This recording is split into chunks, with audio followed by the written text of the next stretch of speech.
You have got a friend in ChatGPT. I tried out the AI's new voice mode to find out. I don't have a relationship with the ChatGPT despite lots of time spent using it. After all, it's just a generative AI chatbot with a knack for answering questions and creating text and images, not a friend.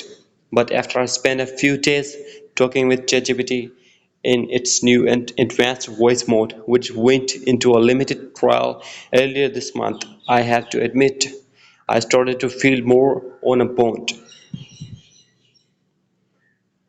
When OpenAI announced in its spring update that it would be enhancing ChatGPT's voice functionality, the startup said it wanted users to have more natural conversations that includes ChatGPT understanding your emotions and responding according now. So you are not just talking to a stoic poet, critical right? I mean, who doesn't love a good conversation, but even OpenAI itself has some caveats about what this might mean.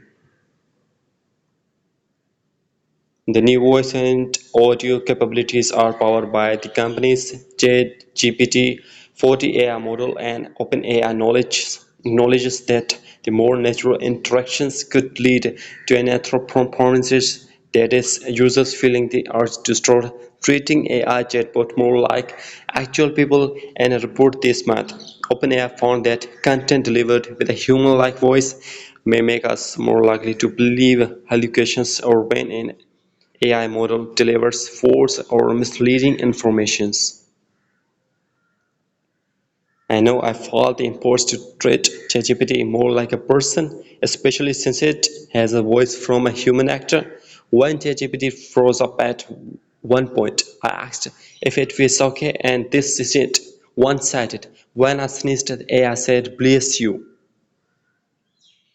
Voice cues and traditional research have been around for more than a decade, but now they are all ranged among generative AI chatbots, or at least two big ones, ChatGPT and Google Gemini. The latter's conversational Gemini Live feature made its public debut at the Meta by Google event last week. That also introduced a new lineup of Pixel, Pun, and Refit of AI feature. Besides the similarities in a conversation skills, Gemini Live and Advanced Voice Mode are both multinational, meaning the interactions can involve photos and video as well as audio. The idea has long been that most of us can talk faster than we type, and that the spoken language is a more natural interface for human-machine interactions. But human-like voice changes the experience and perhaps even our relationship with ChatGPTs, and that's the uncharted territory we're entering now. Getting started with the advanced voice model, Max's to advanced voice mode came with the caveat that it is undergoing changes and three could be errors at times when it's not available.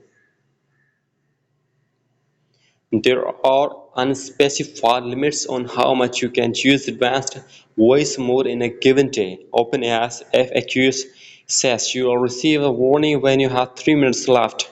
Thereafter, you can see use stored in standard voice mode, which is more limited in its ability to tackle topics and in offer nuanced response. In my experience, standard voice mode is harder to interrupt and less likely to ask for feedback or to ask follow up questions. It's also less likely to give unselected advice and to understand emotions.